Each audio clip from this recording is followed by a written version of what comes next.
Yeah,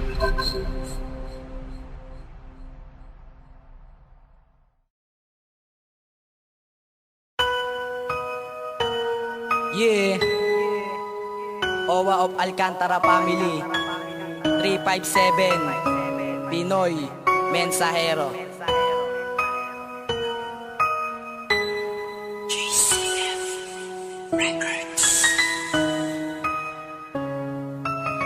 Yeah, una sa lahat nagpapasalamat ako sa Diyos, sapagkat ang buhay natin Kanya naipong tinubos. Dahil sa ating mga kasalanan siya ay nagpapako sa krus. Pinahirapan, dinuraan, sinampal, dinugog, tinapakan at halos. Hindi na siya makabangot pagkat kapakanan ng kanyang iniisip. Humingi sa Kanya, binigyan Kanya, kanilimutan na parang isang ihip ng hangin. Ang mga bagay na hini natin sa Kanya, tapos ang magagawa pa natin sa Diyos, ang kalimutan siya. Ni tayo nga ang Diyos, di tayo kayang kalimutan. Minamahal tayo ng lubos at di tayo pinapabayaan. Paano kung ang ginawa sa Ama ay atin na tong maranasan? Lati kong hinampas krus na binuhat, ipinakson makakayanan ba natin ang mga bagay na ginawa sa Ama at pinsan? Kung ang ginawa ng Diyos Ama ay wala pa tayo sa kalahatian. Kaya dapat natin pagsisihan ang ating mga kasalanan, dahil Diyos lang ang magbibigay ng buhay na walang hangganan. Nawa'y pag-ibigay maghari sa atin, at ang diwa ng Pasko malugod natin itong tanggapin.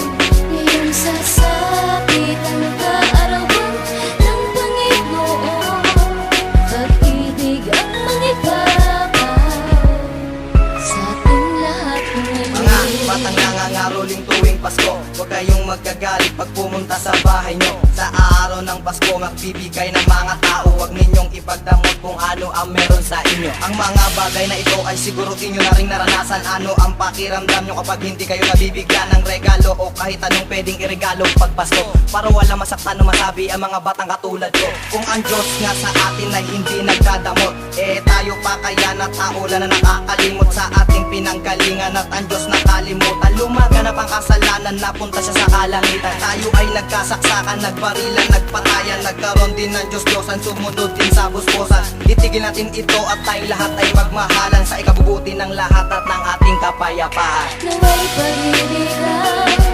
maghari sa atin, at ang diwa ng Pasko malugod natin itong tanggapin.